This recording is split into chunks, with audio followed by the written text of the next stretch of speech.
would not be recorded.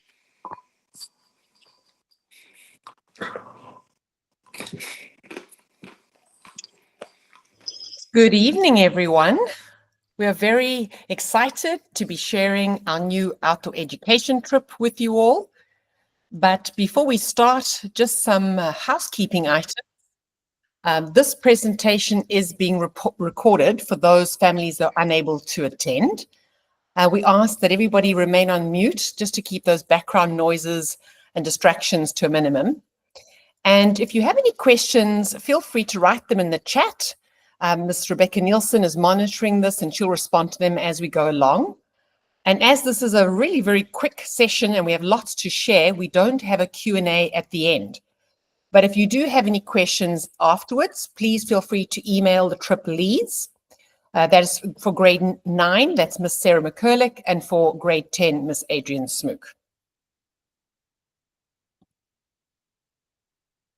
So this is our very first full grade outdoor education trip in the senior school. It's a continuation of the outdoor education program, which includes progressive skill development and level of challenge, which begins in the junior school. And then it takes place throughout the middle school and is now in the senior school for grades 9 and 10 students.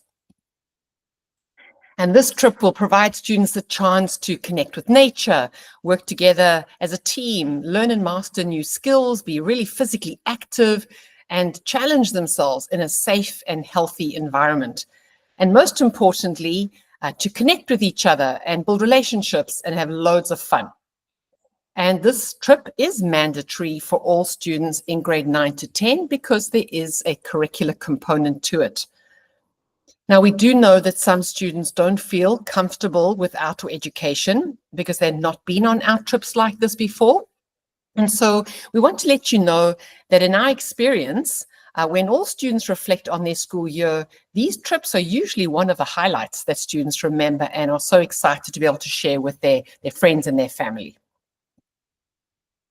So here we go. Here are the trip leads and the teachers who are accompanying the trips.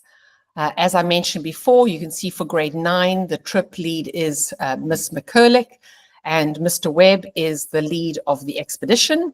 And for the grade 10 trip, we have Miss Smook, who's our lead on site, and Mr. Webb, who's our lead of expedition. So a lot of amazing teachers accompanying our students on their out trip. Please note that the leaving times and return times are very specific to the grade. So Wednesday, September the 17th is for grade 9s. You'll meet at the Richmond bus stop as early as 5:30 a.m. So a really early start. And then you'll be picked up on Friday, September the 19th at 9:30 p.m., which is a late start, late pickup. Very important that you pay attention to these times because we've got very tight bus bookings and ferry bookings, and we don't want to miss anybody. So I'm now going to hand you over to Mr. Clay Webb, who's our outdoor ed coordinator. Awesome. So I'm really excited to just share that we'll be heading over to Powell River, which is in the traditional territory of the Tla'amin First Nations. It's a beautiful place on the Sunshine Coast. So we're really fortunate to have this opportunity to check out such a beautiful spot. And it's, a real hub on the Sunshine Coast right at Powell Lake. I'll go to the next slide, please. And so you can see here Powell Lake and the Outdoor Learning Center up there. That's where we are going to be based out of. So it's just a little drive outside of Powell River, right from our ferry. And it's beautiful on Powell Lake. And the center is unique because it's actually built on the Sunshine Coast Trail, which runs 180 kilometers of single track trail through the Sunshine Coast. And it actually passes right through this outdoor learning center. So it's a pretty magical spot to be able to bring our students and to base out of while we're over there. And then I'm going to pass it over to Sarah McCurlick at the next slide, and she'll talk a little bit more about the transportation logistics and how we're going to get over there and all that fun stuff. Okay, thank you, Clay. Hello, everybody. My name is Sarah McCurlick, and yeah, let's talk about busing. We'll be transported to and from the Little River Ferry Terminal by our wonderful GNS Smooth Transportation Services bus with professional drivers. So we'll be on two buses, but then we've also rented a budget cube truck, which will have all the luggage. And because we'll be walking off the ferry, sorry, excuse me, walking off the bus right onto the ferry, and we've got a pretty tight timeline there. Our ferry's at 9:55 a.m. and we're leaving PW at 5:30 a.m. We'll do one quick bathroom stop on our way up, but this is a great time, students, to, bring your pillow, catch up on some sleep, and spend some cozy time, and then we'll walk on to the ferry. And next slide, please. This is a really neat ferry. Before we did our reconnaissance trip, I hadn't been on one that was this kind of neat in between size between the Gulf Island ferry and the mainland ferry. It has a full cafeteria and a lot of room to sit down. So our luggage truck will go on the ferry, so we don't need to bother with our backpacks and suitcases. But we can just have our day bags with us, go on to the ferry, and have some time together. Next slide, please. There we go. Scenic ferry ride. When we went there, we had the sunrise, which was beautiful. I don't think we're not going to be that early. And then all aboard second breakfast for our hungry teenagers. So this is where your student might want to bring $20 each way if they want to get something on the ferry. Next slide, please. And then on the other side, when we're in Powell River, and I hope the weather is as beautiful as it was when we went up and scouted this all out, we will walk off as a group and we will get on this School District 47 bus that is driven by professional drivers. And we will take a 20-minute drive down a gravel road to the Powell Lake Learning Center. The Powell Lake Outdoor Learning Center. And yeah. Sorry, next slide, please. I think that's mine. Thank you. Hello, everyone. My name is Adrienne Smook. And yes, we will be arriving at our beautiful facility here. And they are very proudly an unplugged facility. And they ask that, or they are very committed to being free from distractions and really focusing on connection time, which we, of course, support. We will reality there as well. Please, the next slide. And the students are, however, allowed their cell phones on the ferry and on the buses. However, we will collect them to encourage presence and face-to-face engagement as they will be stored at the camp office. Students will not be able to use their cell phones, AirPods, or similar devices once we are at our location. Students who bring cell phones and other Wi-Fi enabled devices will do so at their own risk. GNS is not responsible, of course, for misplaced or stolen cell phones or Wi-Fi enabled devices. Nonetheless, students at GNS will do our best to support the students if they have lost any items. Next slide, please. I believe we're back over to Sarah. Thank you. So where are we staying? Well, the base camp crew, so that's everybody but 20 people that will be hiking with Mr. Webb and our outdoor education guides. We're going to be staying in these cute little cabins, and there's approximately 8 to 12 people per cabin. And some of them have bathrooms inside, and then some that are close to a long bank of plumbed bathrooms do not have bathrooms inside. In the inside of each cabin, in the kind of the middle of each cabin, is the enclosed teacher room, where the lucky teacher gets to sleep in a bunk bed. Let's see. And then here, next slide, please. On the expedition group, they are going to be camping in this for the first night. They'll be with the group, and Mr. Webb will talk more about this. They'll be with the group the first night so we can bond as a whole cohort, but they will be staying in what we've all termed the Ewok Village, which is a cool little outdoor shelter and camping area that's right adjacent to the cabins. So that's where they will sleep the first night before they go backcountry camping on the second night. So here is a picture of the cabin layout. On the next slide, please, slide 16, the teacher room is in the middle of the cabin, and then there's bunk beds on each side. And there's varying, we've got anywhere from 8 students in cabins. We sent the students a cabin form with 1 to 4 people that they'd like to share a cabin or a tent with, depending on their choice. And that's who we've placed them with generally. Okay, over to you, Adrienne, for the dining hall.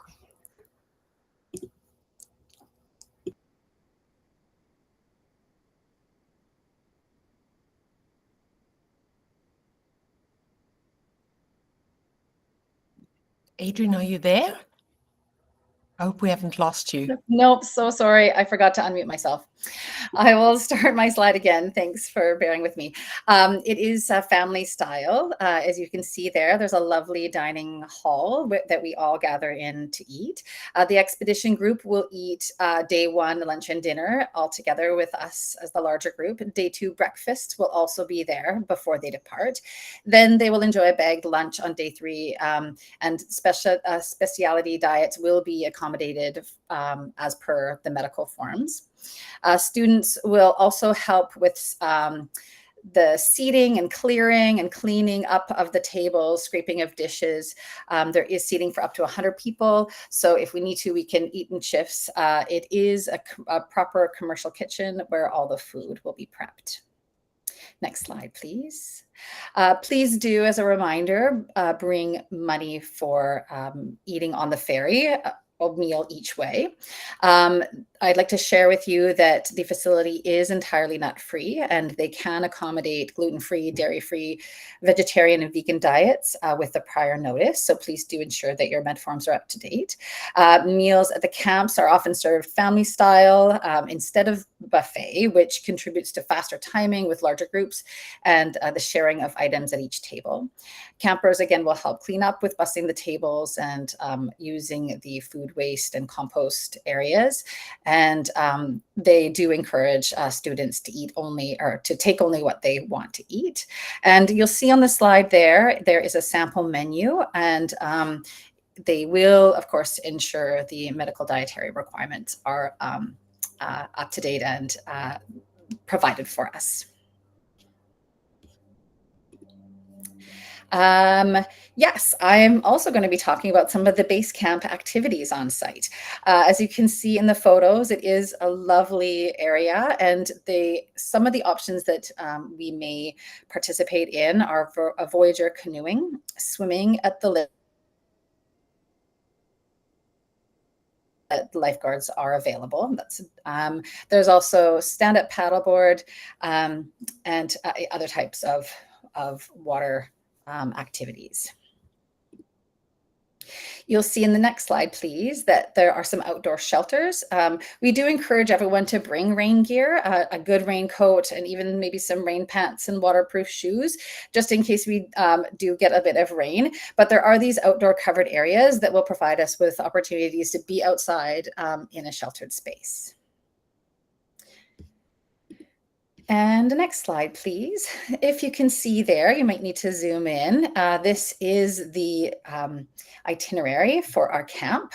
We are the first 2 days there with the grade 9s are the second, or the third, fourth, and fifth days. The grade 10s are the first, second, and third days.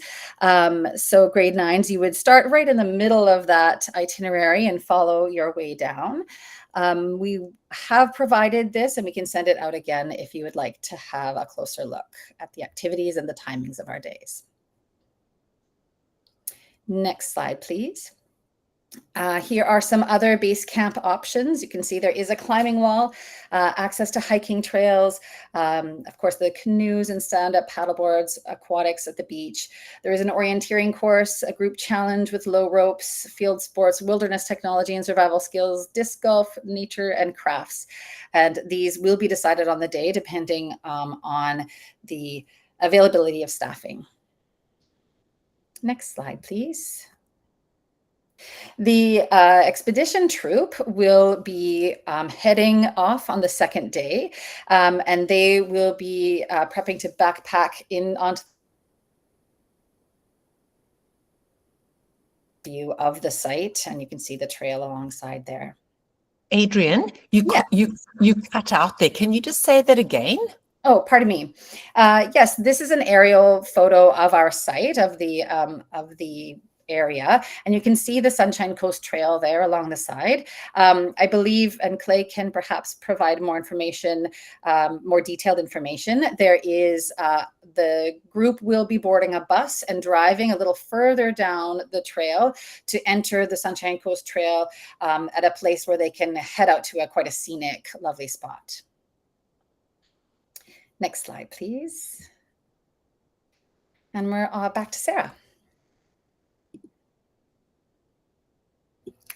Thank you. I just wanted to add to that then when we did a briefing recently with the Powell Lake director and the instructors that will be facilitating the activities, they mentioned that the water levels after a long hot summer, that the water levels are quite low on Powell Lake. Still fun, but they reinforce the need for like water shoes just because it's a little bit mucky. So again, like just make sure that you've got Crocs or Birkenstocks or water shoes of some sort. So really follow the packing list. Thank you, Sarah. Yes, Yeah. I think I was slated to talk about the packing list. As you can see, folks, we do have quite an extensive packing list. Please do follow it carefully. And there is a separate expedition packing list at the end of the slideshow. We can also provide this, if we haven't already, via email for you to follow. Thank you. And just another note on the packing, please note, parents and students, that it says no junk food, gum in the cabins, just because that will bring mice in. Okay, so it's mice season, and please don't, if you bring some food for the bus, eat it all up, and similarly on the way back, that's fine. But please, if you're bringing food for a specialty diet, email us and let us know, but please don't keep packs of Smarties in your cabin, because that'll just get really gross quickly. Okay, now communication, emergency communication. We're not going to be checking in with parents, so no news is good news, parents. We will be checking in with the school as needed, and if there's an emergency in your family or in the wider world, remember the magic number of the main switchboard at the school, 250-370-6800, and press extension 1, and you will go to the administrator on call, which is a member of the senior leadership team. So again, no news is good news, parents. Your kids are hopefully having a great time. And now, next slide, please, on medications. Please make sure that students bring any necessary medications, parents and students. And we'd like a second set that's separate and professionally labeled for the trip. And please fill out the form that's linked in the slideshow that we'll be sending you, with a medication administration form that just gives the details of how to kind of manage and administrate it. And I see in the chat that somebody asked about bringing Gravol for the long bus ride. Absolutely, but we would like to administer it, please. So please use a medication administration form, even if it just says, please give if nauseous, just so that we have, like with a lot of people, it's just really good to have that written down so that we don't make a mistake or what have you. And if the student is, if they're taking over-the-counter medication like Tylenol or ibuprofen or Advil, anti-nauseant drugs, we just ask that they, let us know when they do so, because we want to find out what's going on for them. Next slide, please. And Now, student expectations, students, we expect you to follow the GNS Student Code of Conduct, to act as GNS ambassadors, to learn and follow Leave No Trace guidelines, so respect the environment, to practice good expedition behavior, so that means being your best self when you need to be, and like personal risk management. Okay, so making safe choices and thinking about the group before you think about yourself sometimes. And we really require that there's no cell phones or technology, no wearable technology while at camp, and that you can bring a digital camera, but I'm also going to pick up a whole bunch of disposable cameras, and then we can develop those and have those as some mementos. Okay, over to you, Carolyn. There we go. At this point, we're going to say goodbye to our base camp students and their families as we continue to speak to the expedition students and their families. Perfect. We'll just give a quick second for folks to log off, and welcome expedition folks. Thanks for staying on. We're going to keep it nice and short just because we know you guys have busy evenings, and then we also have to get over to the grade 10s shortly.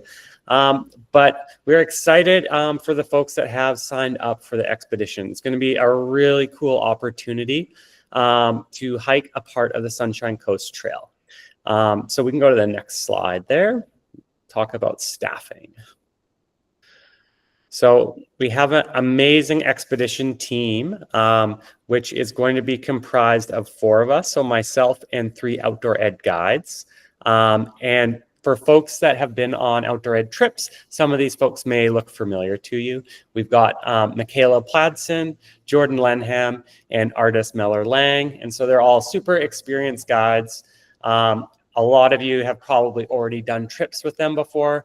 And I'm really excited to be working with this team, and they're really excited for the new location and heading on to a part of the Sunshine Coast Trail. So they're excited to be joining you guys. Next slide, please. So for the location, as Ms. Smook alluded to, even though the Sunshine Coast Trail does cross where we are at camp, we are going to be driving about 30 or 40 minutes to a different spot. So one of the beauties of the Sunshine Coast Trail is it has a lot of start points that you can use because it crosses many roads. So we're going to be using one of those to access what I think is one of the most beautiful and scenic parts of the trail. I was lucky enough to hike the whole 180 kilometers last year, and at the end, this was one of my favorite sections, and it's called Appleton Canyon. So it's beautiful rainforest, and we're going to be heading kind of alongside a river. There's numerous waterfalls, and it's a really nice kind of rainforest hike before we get to Rivoli Pond. And at Rivoli Pond, we'll be camping, we'll be tenting. There's lots of great tent sites for us there, but it also has the benefit of one of the really unique things about the Sunshine Coast Trail, which is a ton of huts. So I can't remember the total number, but there's over 14 huts that are free for use along the Sunshine Coast Trail. And it's one of the really cool things about the trail, and it draws people from all over the world to come check out this kind of network. And so at Rivoli Pond, there's a nice big shelter. So we won't be sleeping inside the shelter. We'll be tenting, but we'll be able to use that if the weather is just a little damp as a place to dry out and hang out. And it's a beautiful spot to be right on the pond. And it's a short hike in. So we have kind of a nice short hike with our heavy packs, about 4 kilometers.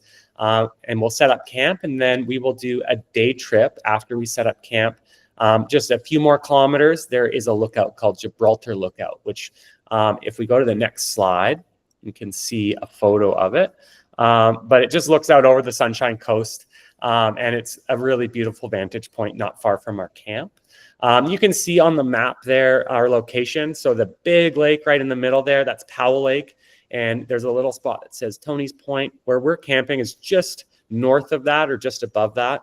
And so you can kind of see the proximity. We are still fairly close to Powell Lake, but we just got to drive around the lake to get to our trailhead. But that's going to be our expedition location. And it's, beautiful section of the trail. Next slide, please.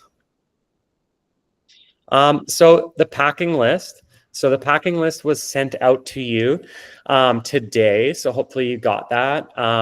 but you can take a look through that. There is a note that there is some rental items available. So anything that's asterisked is rentable. So there's a form attached to that email. If you submit that to me, we're going to do first come, first serve on equipment with 2 big expeditions going out. But the good news is we do have lots of gear to get folks. We also have the MEC discount week happening. So that's in the email as well. And you might have been sent that from the school. But if you're looking to pick up any new equipment for the trip, you can get 15% off at MEC. So that can kind of help you if you're looking for the excuse to get a new piece of gear for this trip. We'll go to the next slide, please. So a lot of group gear is going to be supplied. So tents, stoves, our food while on expedition. As Ms. Smook said, our food while we're at base camp is provided by the Powell Lake Outdoor Learning Center, but we'll be using camp stoves and cooking our own food that will be prepared. Same thing goes for base camp, just making sure that any food requirements are updated on Blackbaud. So when we plan the food, which will happen at the end of this week, we can make sure that we're accommodating everybody's needs on the expedition. And then you can see next to that group gear, kind of what the personal gear looks like. So we're going for one night. We don't need too much, but having your clothes and having those waterproofed, either using garbage bags and stuff sacks or a dry bag. A water bottle is obviously really important. Some good hiking boots, or for the Sunshine Coast Trail, if you have like a high quality trail runner, that's totally acceptable for this trail. And then having your sleeping bag, sleeping mat. Hiking poles can be really useful. Gaiters are optional for this trip.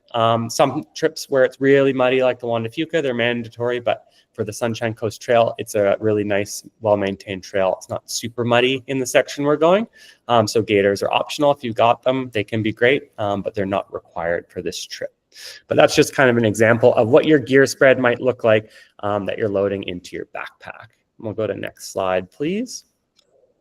Some example of dressing for hiking. So our real big key is that we are going to be out in the backcountry, so not having any cotton clothing and really leaning towards those synthetics or wools.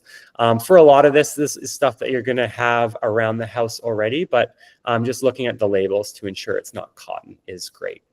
And then again, hiking boots or trail runners that are broken in are great, and the optional gaiters.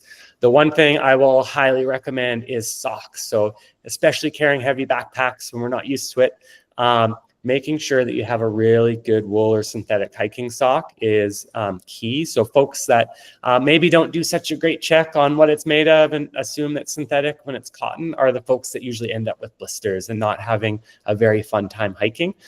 So if there's one piece of gear you're going to invest in for this week, I would recommend getting a really high quality pair of socks.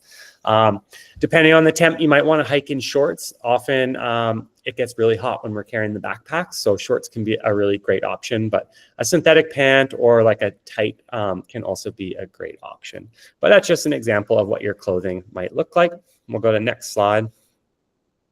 And this is your clothing for camp. So dressing warm, everything that we want kind of carrying on our back is multi-purpose. So having things that can be layered is really key. So having a nice synthetic or wool top that's pretty warm, being layered over with your hard shell, so like a Gore-Tex rain shell, and same with the pants. So just having a good non-cotton bottom, so something like a pair of tights or synthetic pants, then you can layer over those rain pants for extra warmth and extra protection from the elements. Even if it's not raining, they're really good to cut the wind and just keep that body heat in, because it does get chilly in the evening.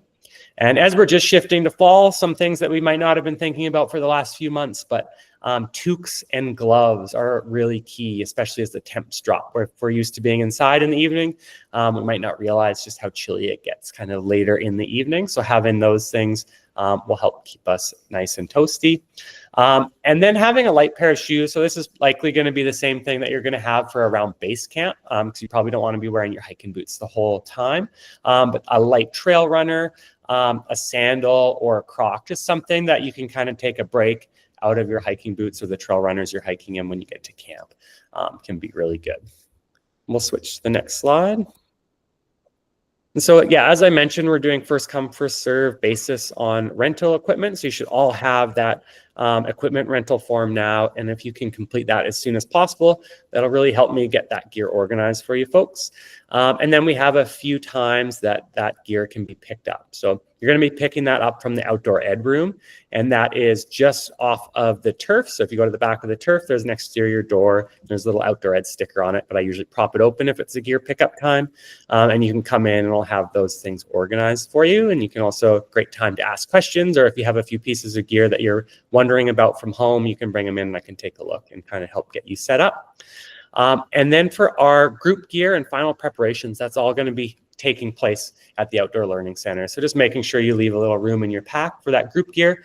And then we're going to be going through with students and checking out gear and making sure everybody has the appropriate equipment before we head to the backcountry. And we'll have a few extra things just in case we need to swap things out for folks before we head out into the field. And we can go to the last slide there. But that is time for us this evening. So hopefully that answers a lot of your questions about the expedition. But if you have any more questions specific to the expedition, you can feel free to email me at any time. Or for students, you can pop into the outdoor ed room and I'll happily answer those questions. Thanks, everybody. I'll pass it back to Carolyn. Thanks, everybody. That brings our time to an end. I hope you got all the information that you needed. This is being recorded, so it will be available on Blackboard. Have a great evening, everyone. Thank you. Thank you.